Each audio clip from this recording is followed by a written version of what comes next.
Les Jeunes des Territoires ont la parole. C'est le premier programme qui donne aux élèves de la ruralité et des petites villes les moyens de conquérir leur liberté par le langage.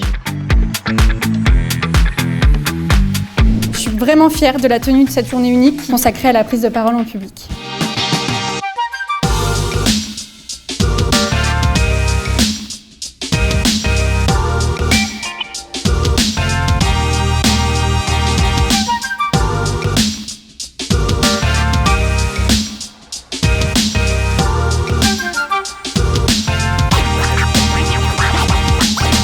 Un des obstacles lourds de conséquences que les jeunes des territoires doivent surmonter, c'est l'autocensure. Quand on grandit dans un village, on se dit trop souvent « telle filière n'est pas faite pour moi parce que je viens de la campagne » ou bien « tel métier m'est interdit parce que je suis issu de la ruralité ». Évidemment, les jeunes de ces territoires ont autant de potentiel que les autres, mais bien souvent, ils manquent de confiance en eux-mêmes et aussi de moyens concrets pour réaliser ce potentiel. C'est pour ça que nous avons créé le programme « Les jeunes des territoires ont la parole ».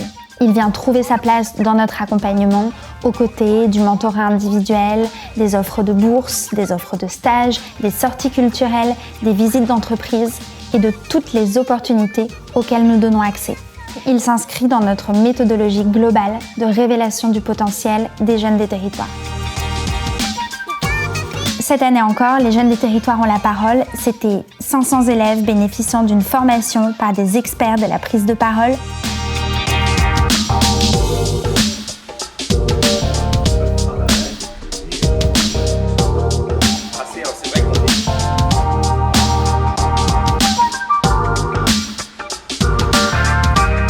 Finalistes, une grande finale dans les locaux de France Télévisions à Paris pour 3 prix en compétition.